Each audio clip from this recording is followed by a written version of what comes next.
វិស័យសុខាភិបាលនៅតាមបណ្ដាស្រុកនានាកំពុងតែដើរតួនាទីយ៉ាងសំខាន់ក្នុងការថែទាំនិងលើកកម្ពស់សុខុមាលភាពរបស់ប្រជាពលរដ្ឋនៅមូលដ្ឋានក្នុងនោះមន្ទីរពេទ្យបង្អែកស្រុកស្វាយអន្តរបាននឹងកំពុងបង្ហាញពីការបដិញ្ញាចិត្តខ្ពស់ក្នុងការផ្តល់សេវាសុខាភិបាលជូនដល់ប្រជាពលរដ្ឋជាមួយនឹងការអភិវឌ្ឍសមត្ថភាពនិងការពង្រឹងក្រមសីលធម៌វិជ្ជាជីវៈជាប្រចាំដើម្បីដឹងច្បាស់ពីទស្សនវិជ្ជាជាក់ស្ដែងនិងការវិវត្តខ្លួនរបស់មន្ទីរពេទ្យបង្អែកមួយនេះនាងខ្ញុំបានចុះទៅយកការផ្ទាល់និងបានជួបសម្ភាសជាមួយថ្នាក់ដឹកនាំមន្ទីរពេទ្យព្រមទាំងបងប្អូនប្រជាពលរដ្ឋជាដំបូងនេះសូមលោកអ្នកនាងស្ដាប់ការលើកឡើងរបស់លោកគ្រូវិជ្ជបណ្ឌិតប្រធានមន្ទីរពេទ្យបង្អែកស្រុកស្វាយអន្តរជុំវិញការខិតខំប្រឹងប្រែងរៀបចំនិងពង្រីកសេវាកម្មព្យាបាលនៅទីនោះជំរាបសួរខ្ញុំបាទវិជ្ជបណ្ឌិតលីស៊ីហំប្រធានមន្ទីរពេទ្យបង្អែកស្វាយអន្តរ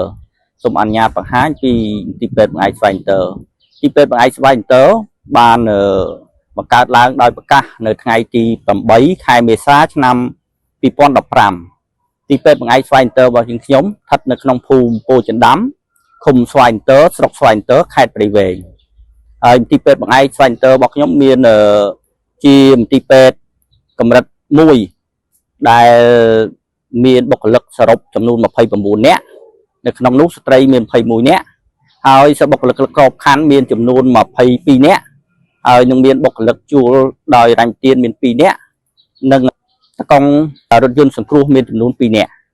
ដោយមានទំនុកចិត្តពីបងប្អូនប្រជាពលរដ្ឋក្នុងតំបន់ក៏ដូចជាក្រៅតំបន់មន្ទីរពេទ្យបង្អែកស្វាយអន្តរយើងខ្ញុំបានទទួលសេវា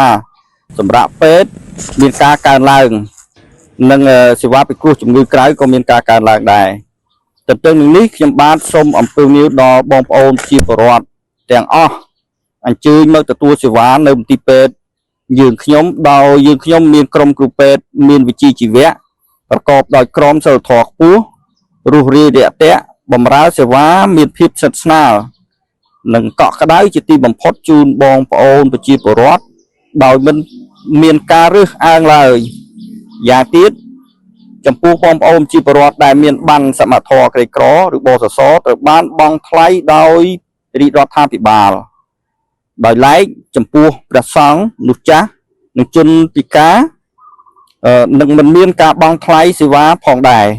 មួយវិញទៀតដើម្បីឆ្លើយតបតម្រូវការសុខភាពរបស់បងប្អូនប្រជាពលរដ្ឋទីពេទ្យបង្អែកស្វាយអន្តរយើងខ្ញុំបាននឹងកំពុងពង្រឹងគុណភាពនិងអភិវឌ្ឍខ្លួនឲ្យកាន់តែប្រសើរឡើងស្របតាមគោលនយោបាយរបស់រាជរដ្ឋាភិបាលនិងស្របតាមកតេបណ្ឌិតឯកឧត្តមសាស្ត្រាចារ្យរដ្ឋមន្ត្រីនៃក្រសួងសុខាភិបាលដែលលោកបានគូសបញ្ជាក់ថា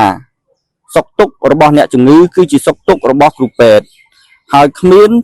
អ្នកជំងឺណាម្នាក់ត្រូវបានទុកចោលដោយមិនមានការព្យាបាលថែទាំនិងត្រួតពិនិត្យឡើយនិងស្របតាមគោលការណ៍ទាំង6របស់ឯកឧត្តមបណ្ឌិតប្រធានមន្ទីរសុខាភិបាលនៃរដ្ឋបាលខេត្តព្រៃវែងដែលលោកបានដាក់ចេញដើម្បីឲ្យថ្នាក់ដឹកនាំនិងបុគ្គលិកសុខាភិបាលក្នុងខេត្តព្រៃវែងទាំងអស់បានអវត្តដូចខាងក្រោមទី1ត្រូវតែចេះជំរាបសួរអមដោយស្នាមញញឹមចេះស្ដាប់ចេះណែនាំចេះអរគុណនិងចេះសុំទោសដោយបានអនុវត្តយ៉ាងខ្ជាប់ខ្ជួនតាមគោលការណ៍ខាងលើនេះហើយបានធ្វើឲ្យមានការផ្លាស់ប្ដូរអាកប្បកិរិយាល្អពីមួយថ្ងៃទៅមួយថ្ងៃតែធ្វើឲ្យប្រជាពលរដ្ឋមកទទួលសេវាមានការកើនឡើងជាលំដាប់ជាក់ស្ដែងដូចថ្ងៃនេះអញ្ចឹងជាចុងបញ្ចប់ខ្ញុំបានសូមថ្លែងអំណរគុណដល់រាជរដ្ឋាភិបាលដែលមានសម្ដេចបវរធិបតីហ៊ុនម៉ាណែតជានាយករដ្ឋមន្ត្រីឯកឧត្តមអភិសន្តិបណ្ឌិតសសុខាឧបនាយករដ្ឋមន្ត្រីឯកឧត្តមឈៀងរារដ្ឋមន្ត្រីក្រសួងសុខាភិបាលឯកឧត្តមសួនសុមាលិនអភិបាលនៃគណៈអភិបាលខេត្តព្រៃវែងឯកឧត្តមបណ្ឌិតសេងបញ្ញរិទ្ធប្រធានមន្ត្រីសុខាភិបាលនៃរដ្ឋបាលខេត្តព្រៃវែងលោកហៃសំណាងអភិបាលនៃគណៈអភិបាលស្រុកស្វាយអន្តរលោកហេងត្រីប្រធានការិយាល័យសុខាភិបាលស្រុកស្វាយអន្តរជាពិសេសឯកឧត្តមបណ្ឌិតប្រធានមន្ត្រីសុខាភិបាលដែលលោកបានខិតខំខ្នះខ្នែងណែនាំជំរុញលើកទឹកចិត្តគ្រប់បែបយ៉ាងដើម្បីឲ្យយើងខ្ញុំបានបម្រើសេវាជូនប្រជាពលរដ្ឋគួរជាទីគាប់ចិត្តក្នុងឱកាសនេះដែរក្នុងនាមខ្ញុំជាថ្នាក់ដឹកនាំមន្ទីរពេទ្យនិងបុគ្គលិកទាំងអស់នៅក្នុងមន្ទីរពេទ្យបង្អែកស្វាយអន្តរសូមថ្លែងអំណរគុណដល់សម្ដេចឯកឧត្តម លោកជំទាវលោកស្រីនិងបងប្អូនជាពលរដ្ឋទាំងអស់ដែលបានមកទទួលសេវានៅមន្ទីរពេទ្យឯកស្វែងតើសូមទទួលនៅពុទ្ធពរទាំង4ប្រការនៅអាយុវណ្ណៈសុខៈពលៈកំបីឃ្លីឡើយសូមអរគុណ បន្ទាប់ពីបានស្ដាប់ការលើកឡើងរបស់លោកគ្រូពេទ្យវិជ្ជបណ្ឌិតរួចមកងាកមកស្ដាប់ការយល់ឃើញនិងចំណាប់អារម្មណ៍របស់បងប្អូនប្រជាពលរដ្ឋដែលមកទទួលសេវាព្យាបាលផ្ទាល់វិញម្ដង ម៉ែអូនក្តៅខ្លួនជាអ្នកទៅមកសម្រាប់ពេទ្យហ្នឹងបានក្តៅនៅផ្ទះ2ថ្ងៃមកសម្រាប់ពេទ្យហ្នឹងបាន1ថ្ងៃកន្លះព្រះក៏ជជារហូតទៅល្អអ្នកគ្រូល្អទាំងអស់លោកគ្រូអ្នកគ្រូនៅនឹងល្អសំដីអ្នកផ្ទះហើយនិយាយទៅគាត់ល្អរស់រាយអ្នកផ្ទះដាក់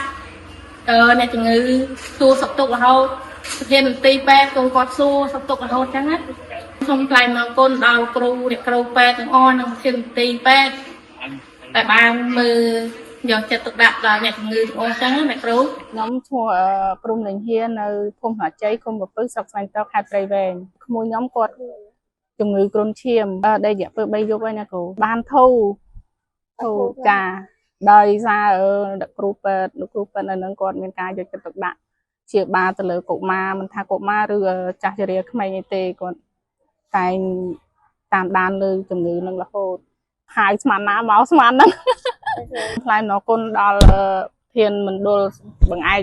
ស្រុកនិងអ្នកលោកគ្រូអ្នកគ្រូពេទ្យទាំងអស់ដែលប្រចាំការនៅទីនេះគាត់មានការយកចិត្តទុកដាក់ទៅលើអ្នកជំងឺ